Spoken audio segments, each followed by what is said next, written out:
Աբրահամ Լինքոլնի նամակը իր որդու ուսուցչին։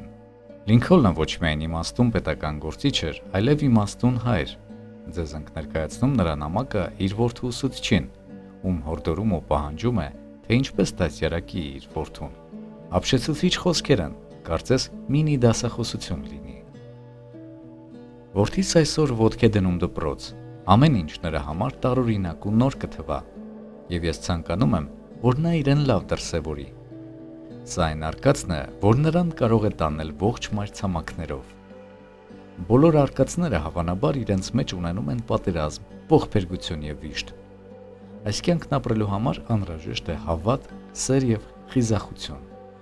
Այնպես որ հարգելի ուսուցիչ, կարող եք արդյոք նրա ձեռքից բռնել ու սովորեցնել այն ամենը, ինչ նա պետք է իմանա։ Սովորեցնել նրան, բայց նրբորեն, եթե կարող եք։ Սովորեցրեք նրան, որ յուրաքանչյուր թշնամի կարող է լինել ընկեր։ Նա պետք է իմանա, որ բոլոր մարդիկ միշտ չէ որ ճիշտ են, բայց նաև սովորեցրեք, որ յուրաքանչյուր սրիկա կարող է լինել հերոս, շեղված քաղաքական գործիչն էլ նվիրված առաջնորդ։ Սովորեցրեք նրան, որ 50 ցենտ աշխատելն ավելի արժեքավոր է, քան $1 գտնելը։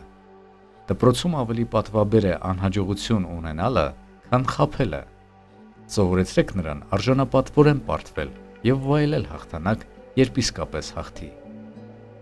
Սովորեցրեք նրան նուրբ լինել մարդկանց հետ եւ կոշտ մարդկանց հետ։ Եթե կարող եք, հեռու պահեք նրան նախանձից եւ սովորեցրեք նրան ցածրաձայն ծիծաղողի գաղտնիքները։ Եթե կարող եք, սովորեցրեք, թե ինչպես ծիծաղել, երբ նա տխուր է։ Սովորեցրեք նրան, որ լացելու մեջ ամոթ բան չկա։ Սովորեցրեք նրան, որ կարող է լինել փառք անհաջողության եւ դժբախտություն հաջողության մեջ։ Սովորեցրեք նրան ծաղրել ցինիկներին։ Եթե կարող եք, սովորեցրեք նրան գրքերի հրաշալիքի մասին, բայց միաժամանակ նրան ժամանակ տվեք հիանալու երկնքում ճախրող թռչուններով, արևի մեջ մեղուներով եւ կանաչ դաշտերի ծաղիկներով։ Սովորեցրեք նրան հավատալ սեփական գաղափարներին, անկամ եթե բոլորն ասում են, որ դրանք սխալ են։ Փորձեք իմ որդուն տալ այն ուժը, որ նա չհետևի ամբոխին, անկամ եթե բոլորն են անում դա։ Սովորեցրեք նրան լսել յուրաքանչյուրին, բայց նաև սովորեցրեք, որ նա կարողանա ֆիլտրի այն ամենը, ինչ լսում է, եւ վերցնի միայն իրեն պետքականը։ Սովորեցրեք նրան վաճառել իր տաղանդները եւ ուղեղը ամենաբարձր գին առաջարկողին, բայց ոչ երբեք սիրտն ու հոգին։ Թույլ տվեք, որ նա լինի այնքան քաջ, որ լինի անհամբեր, բայց եւ լինի համբերատար, որպեսզի լինի քաջ։ Սովորեցրեք նրան ունենալ ներքին հավատ, քանի որ հետագայում նա պետք է հավատա մարդկությանը, Աստծուն։ Սա է իմ պահանջը, ուսուցիչ,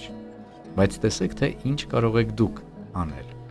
Նա հիանալի փոքրիկ է եւ նա իմ որդին է։ Կարող է իր երեխային դաստիարակի այսպես. իսկ ով իրեն Աբրահամ Լինքոլնի տեղն է դրել, թող այս նամակը տանի եւ տա մեր դպրոցների ուսուցիչներին։ Շնորհակալություն Բարոմետր AM կայքին։